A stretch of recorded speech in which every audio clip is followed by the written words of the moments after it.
Well, Wembley was, I think that was one of my defining moments. And it was, I always thought it was one of the most beautiful matches there ever was in wrestling. It was, the best thing about that match was the fans and the crowd. Everybody was so passionate about wrestling at that time. Wrestling was huge over here in the UK. I don't know if it ever got bigger. And I knew that the best thing about the Wembley match was that if it was going to be me and Bulldog in Wembley, and I didn't know for quite a while what the matchup was going to be.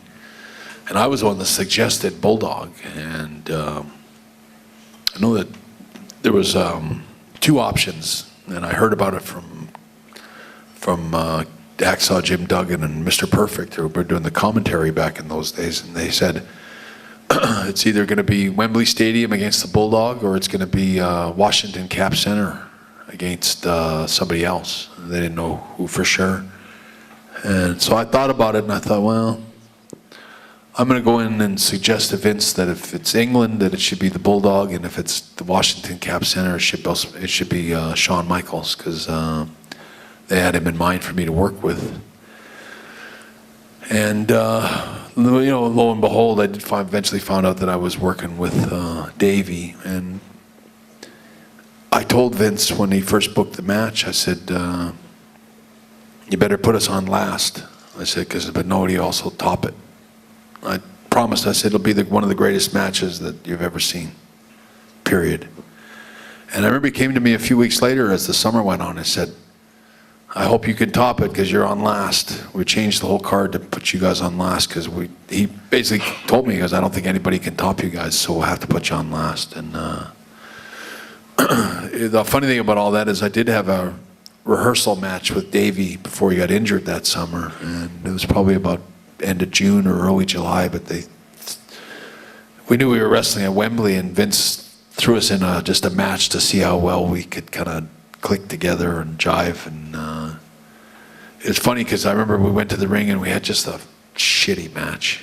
Just nothing came off right, and it was one of those TV tapings where there was a lot of things going on, a lot of distractions, and Davey just wasn't up to speed that day, nor I, and we had a really lousy match. And I remember walking back to the dressing room, I remember Vince looking at me like, it's gonna get better than that, right? And it's like, yeah, it'll get way better by, I said, it's just an off night, and it was just an off night.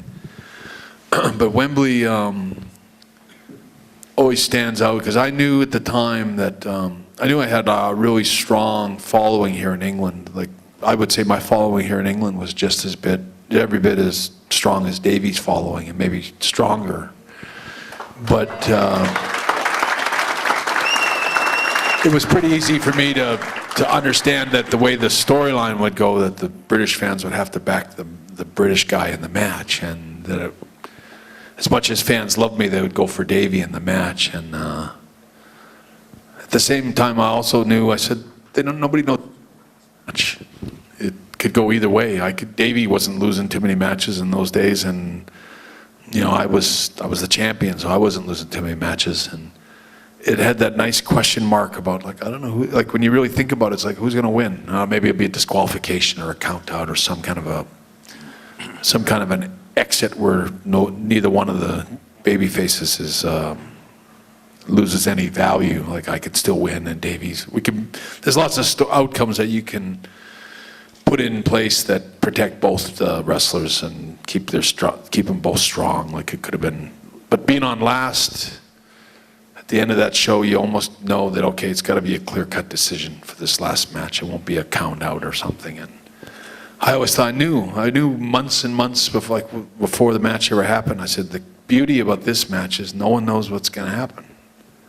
And so I could tell when me and Davey got face to face in the ring, you could feel it. I could feel it then. It's like, this place is alive, and everyone's like, this is the match I've been waiting all night for, because they don't know who's going to win. And when you have those kind of that kind of a backdrop for a match, you can't have anything but a great match. I don't think, but I know that for me, I plotted out in my head for for 2 months, exactly move for move, every single thing I was going to do in that match. And when I showed up in, I tried calling Davey all summer, and I couldn't get a hold of him. He got injured in about middle of July and went home with some kind of injury or supposed injury. I don't never know if it was a legit injury or not, but I personally think Davey was in the midst of a serious drug problem back in those days, and I think he went home and wasted away for about 6-7 weeks and pretended he was hurt and did a lot of drugs when he was home and was not. He showed up in Wembley and he was, just to be honest, he was not prepared. He was out of shape a little bit. He was super paranoid and really panicked. And I saw him the night before the show, and there's an interview in that SummerSlam that shows just before the match, and it's got me talking about Windsor Castle and all that stuff. But that interview was actually done on Saturday night in the Wembley Stadium and was done as a pre-tape. And we just taped it that night, and they played it just before the match like it just happened. But it was on that Saturday night in the dressing room in Wembley Stadium that Davey came to me and basically, because I called him, I said, "Why didn't you answer my calls all summer? I've been calling you every day." And he's like, and he just kind of broke down and confessed to me that he fucked up and he was not ready, and he was really scared that he was going to screw up everything the next day. And he was very afraid of what was going to happen.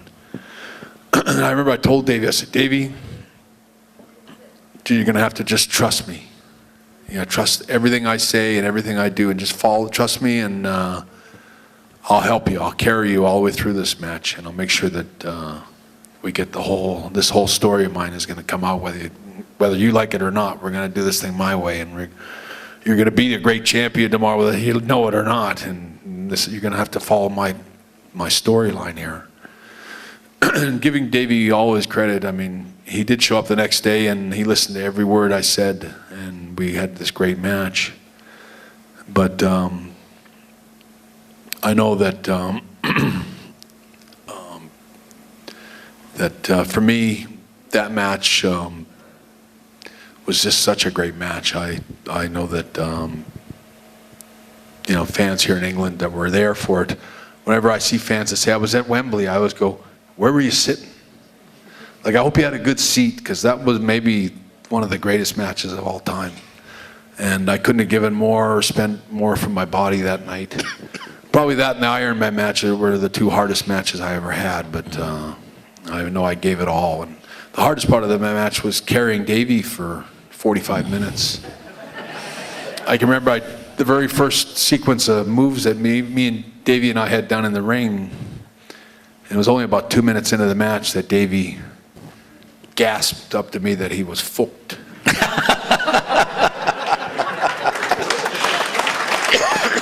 He forgot everything. He forgot every single thing I told him, and about the 2-minute mark, he was blank and panicking. And I can remember, if you never see Bret Hart, or very rarely anyway, see Bret Hart talking in his matches like so many of these guys today, that are always whispering right in each other's ear and talking to each other and telling each other what to do. And I hate that. That's a fail, automatic, lousy wrestler. Should be demoted to the first match for even being caught doing that kind of stuff. But that match in Wembley was one of the only matches where you do catch me communicating with Davey constantly through the match to tell him what to do next and tell him what to do next. And I did, and Davey followed everything to a T. But it was a beautiful match and a beautiful story, and I never forget it. I never forget the fans that were there, and I wish I could have been like you, some of you, and sat in the crowd and watched that match. I guess it was the situation that he was in, and therefore the action that you had to take, that probably gives you that added satisfaction that it was such a great night, in spite of. Well, I give Davey credit. I don't mean to make people think less of Davey, because Davey gave it all that day, and if anything, he rose to the occasion and sucked it up and delivered a better match than he ever dreamed he'd pull together. But for a long time, even after that night, Davey never really thanked me for the match. He never ever said, hey, I know you saved my ass that night. And but he kind of seemed to forget the next day that any of that even happened. And I never really felt that he showed much gratitude for everything I did for him that day. And then it was quite a few years later that he did tell me. He told me exactly what I just told you, that he was completely screwed that day and he had nothing, and that I carried him all the way through, and he thanked me, said that was all your match, and he thanked me for it, and so I know that it was appreciated. Brilliant, brilliant.